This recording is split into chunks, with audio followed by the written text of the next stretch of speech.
remember going into large beauty retailers and just feeling like everything that was used to market the products that were being sold to me were disparaging. There is absolutely no need to be flawless.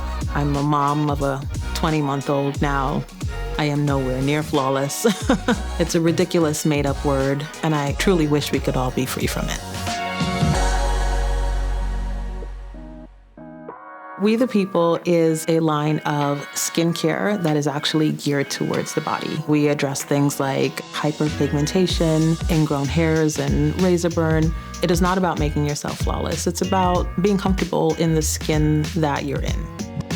I don't think I could get around the fact that my upbringing influenced the company. I grew up in Guyana, South America. I was actually raised by my grandmother and my 3 uncles. It was interesting. It was definitely interesting, them taming my spirit a little bit in a very Caribbean way. My uncles taught me a lot about self-care and grooming, and I remember there was a ritual. I would hear them get up, and then I would hear the sound of the brush, like in the shaving cream, and then the razor, and then the clink clink on the sink. And that was just this really strong sense and memory for me. I got introduced to this ritual of self-care. I moved to the US when I was 7. Our family immigrated for opportunity, and education was a big part of opportunity. It wasn't something you squandered. I could be a doctor, I could be a lawyer. When I went to college, I had the opportunity to think on my own.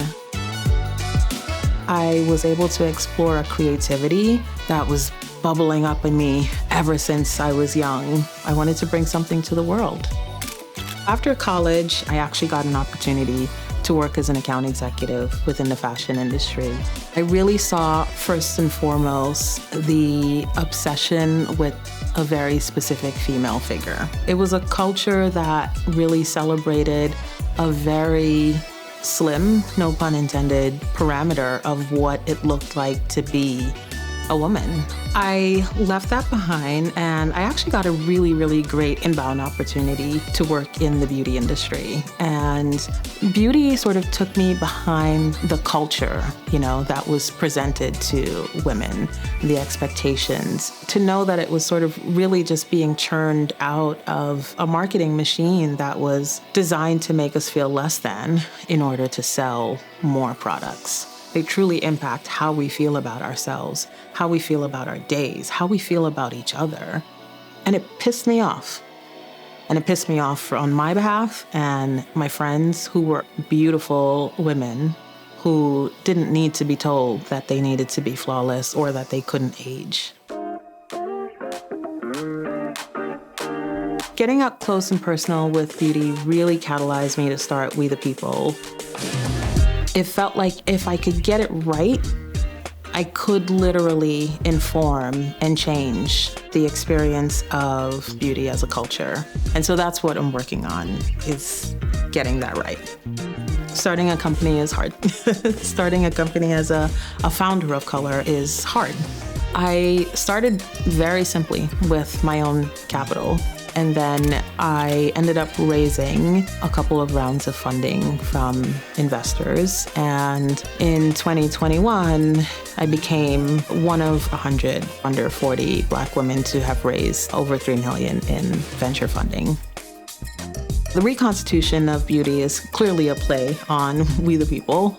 It is sort of our North Star to make sure that we are challenging the entire experience that we're building.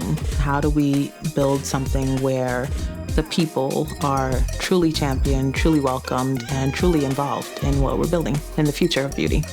Seeing people and making room for them and their voices is what will help push society forward. Looking back to see that ritual of self-care that my uncles performed every morning, it is clearly tied back to We the People. I think that core foundation really sort of set me up for success and to continue pushing.